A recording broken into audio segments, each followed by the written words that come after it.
Hello， 大家好。嗱，MC 睇樓團咧，今日咧就唔係同大家去睇屋喎。咁我而家咧就去咗一間屋嘅後院嗰度，咁咧就拜會下阿 Joseph 師傅啊。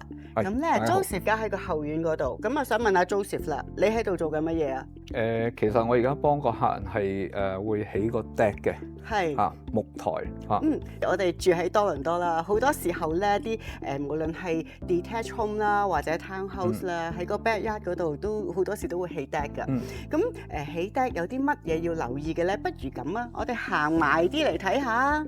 嗱，呢一度我見到啊有嚿木喎，咁啊有一啲呢啲咁嘅叫咩啊？呢啲就石屎凳啦，有啲石屎凳喺度。咁你喺度做緊咩咧？呢度？咁其實咧就呢個客人咧，佢就同我講最初同我傾嘅時候咧，就佢想做個 deck 啦。咁呢個 deck 大概高度咧，大概係21寸度啦。咁就唔係一個高 deck 嚟嘅。咁同埋咧就佢個地面都比較平啦，見到咁所以我就建議佢咧就係做一個我哋叫做 floating deck。咩叫 floating deck 咧？floating deck 咧就係基本上佢唔係話會有個樁柱咁樣喺個地下邊嘅，佢係純粹好似好似張台咁啊，棟咗喺個地下嗰度。咁喺加拿大咧就好常見嘅，通常係叫做矮嘅 deck，就會咁樣做法。咁我又舉手問問題啦。我想問咧，譬如呢一啲咁嘅高度嘅 deck 咧，使唔使話打樁啊、掘好深嘅地啊咁樣去做嘅咧？咁咧基本上就唔需要嘅。但係一般嚟講咧，如果喺加拿大咧，大部分都要去掘。要做一個石屎樁柱，就最低要求咧就要4尺，要掘4尺深嘅。因為咧因為加拿大尤其是多倫多呢邊咧就落雪啦，咁佢要過咗個 frost line， 即係個 frost line 而家就越嚟越凍啦。你知我哋舊年好凍啦，咁變咗就起碼要落到4尺。如果唔係咧，即係你如果掘得短過4尺，有咩問題咧？就可能有好多朋友會發現佢有時個 deck 咧會趌咗上嚟，因為點解咧？就係太凍啊！佢嗰啲冰喺下邊咧落到去，就喺下邊冬天嘅時候頂咗上嚟。咁佢就會成支柱咧就會成支伸咗上嚟，可以誇張到伸成半尺㗎。明白。咁變咗你成個 deck 嗰個 structure， 佢就會大家叫做即係扯裂啊，扯爛啊。頭先你話要掘啦，咁呢度需唔需要掘嘅咧？呢度係唔需要掘嘅。點解咧？呢個咧就 floating， 即係話佢係就咁 sit 咗喺個地下上邊咁冬天嘅時候會唔會有問題咧？冬天嘅時候咧就佢唔會有問題嘅。點解咧？因為佢係會跟個地，如果個地成幅一齊升咧，啲冰一齊升咧，佢就一齊升噶啦。咁所有都做呢種咪得咯，唔使掘地咪得咯。唔得嘅，因為如果我哋譬如嚟講做一啲高啲嘅，譬如3尺、4尺，甚至乎有啲高啲係有啲 walkout basement 咧，佢個 deck 就成10尺高嘅咧，咁就唔得，一定要中柱啦。咁即係話，如果矮嘅 deck，譬如話呢啲唔夠2尺嘅 deck 咧，就唔使掘地啦。咁咧就到時咧，佢就算冬天咧都可以成個升起。佢成個升起，夏天嘅時候就成個降翻。明白。咁就唔會影響。地下鋪咗啲黑色布喎，點解要咁做咧？係啦，咁咧其實基本上你知啦，加拿大即係尤其是太太啊，最怕就係咩啊？啲野草或者啲草坯啊。咁好似我呢個客點解要做 deck 都唔想剪草。咁但係我哋做 deck 之前咧要處理好佢嗰啲草嗰啲位㗎，如果唔係咧，佢會有雜草生翻出嚟。哇！喺個罅嗰度長晒出嚟。係啦，會有機會嘅。咁變咗咧，我哋嘅一般做法咧就係可以起咗嗰個草皮啦。佢本身個草皮先起咗佢，掘走佢，跟住再落呢啲叫做防草布。咁就等陽光入唔到去，咁就嗰啲草就生唔到出嚟啦。甚至乎有啲客戶咧就要求埋放碎石。放碎石嘅目的係咩咧？就係啲小動物就唔係咁中意喺嗰度做竇，因為吉腳。哦，就係咁嘅如果唔係就啲 raccoon 啊，係啦，就會好多時會捐入去。松鼠啊嗰啲捐晒入去係嘛？對。好啦，咁啊頭先啊 Joseph 你就話其實好多時做 deck 咧，其中一個原因咧就係話，哎呀我唔想剪咁多草啊咁樣。咁啊，如果唔做 deck，其實都可以做 interlocking 嘅啫。咁啊，點樣去決定我做 deck 好定係做 interlocking 好咧？嗱，其實咧，我以前都做 interlock 嘅。咁做 interlock 同做 deck 嗰個分別咧，就係一般嚟講，interlock 咧，你做嘅時候咧就好靚嘅。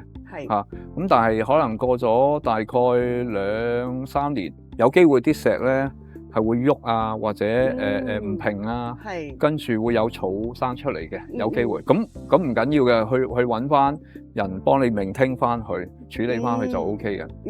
咁但係最主要咧就係有樣嘢咧就係話，譬如你諗下啦，當你過咗10年8載，嚇咁你要賣啦，要賣樓啦。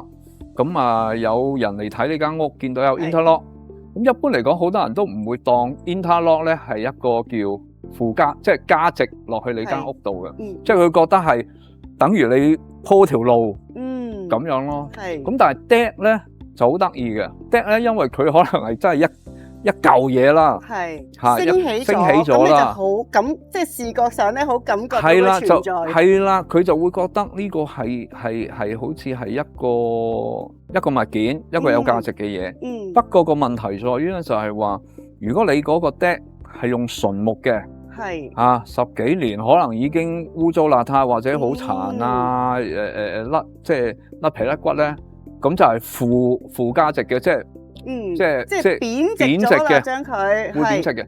我哋做 deck 嘅時候咧，其實嗰個物料都好緊要。冇錯。咁不如 Joseph 你又講下，我哋做一個 deck 可以有啲咩物料可以揀咧？好啊，咁基本上咧就物料咧就通常我哋就有3隻嘅。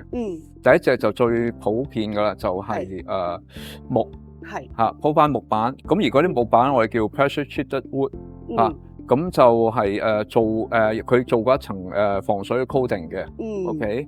咁其實除咗呢一隻之外，仲有一隻叫 Cedar 嘅，Cedar 咧就，但係 Cedar 好貴，都好靚嘅，耐用嘅。咁其實呢兩隻木嚟講，個分別係啲乜嘢咧？個分別就Cedar 會耐用好多，佢實木好多，但係貴好多，係貴好多嚇，好貴啊！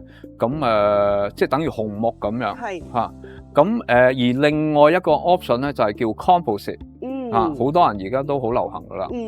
鋪 composite，咁 composite 一般嚟講咧就係佢個物料係咩咧？就係塑膠加木，佢係一種用木粒同埋膠粒將佢混埋一齊，係啦，再製成一個木條，即係一個木板咁樣嚟安裝嘅嚇。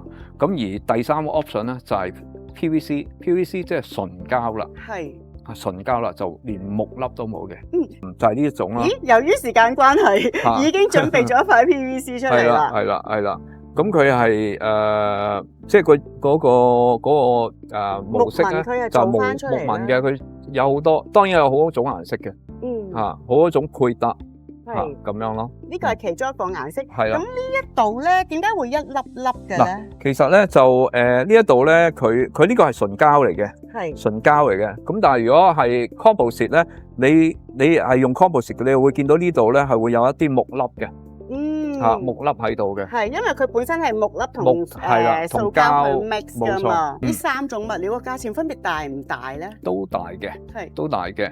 咁就最平當然就係 pressure treated wood 啦，即係嗰啲木嚇。咁跟住就係 composite，OK，跟住就係 PVC。佢究竟可以 last 幾耐咧？通常嗰啲公司咧都係 lifetime warranty 嘅，lifetime warranty。咁佢哋講嘅 lifetime warranty 大概係25年啦。哦，哇，咁都好耐喎。係啦，譬如話做一個咁嘅 deck。講唔講得俾我哋聽？究竟個價錢大概係點咧？嗱，一個咁嘅 deck，佢而家呢個 deck 咧就係13尺乘16尺嘅，係嚇。咁大概啦，即係因為佢而家係用呢個PVC 啦。咁但係如果你話以木同埋 PVC 木 composite 同埋 PVC 嚟計，木咧我諗大概個價錢係做一個咁大嘅 deck 咧，大概係3000到5000蚊不等。OK。如果係 composite 咧，大概咧都要4500以上至到可能7000不等。係。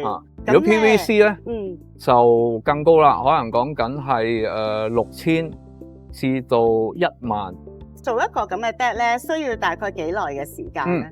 需要咧一個咁嘅 deck 大概1個星期到啦。咦，咁我哋可唔可以1個星期後翻嚟再探你，睇下個 deck 做出嚟個樣係點啊？歡迎。好，我哋1個星期後再翻嚟。OK。今日唔該晒你啊。唔使。哇！1星期過去啦 ，MC 睇樓團咧又翻嚟呢度咯喎，咁咧就揾阿 Joseph。師傅你果然料事如神啊！1個星期過後就果然完工咁滯咯喎。差唔多啦，差唔多。係啊，今日完。見到好靚啊！嗱，我見到個 deck 喺度啦。咁個 deck 究竟佢嗰承重力有幾多咧？完咗之後，梗係擺嘢上去嘅啦。係啊。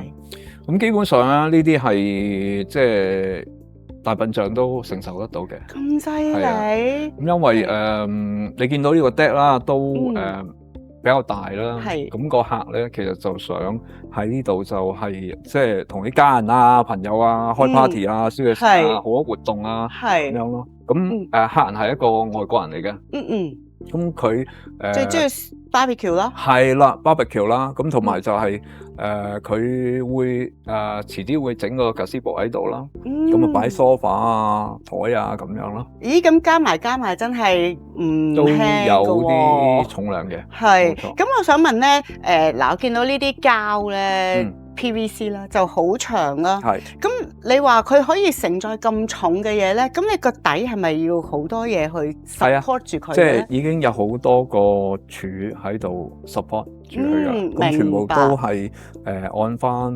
Ontario 嘅building code 啦，咁去做嘅。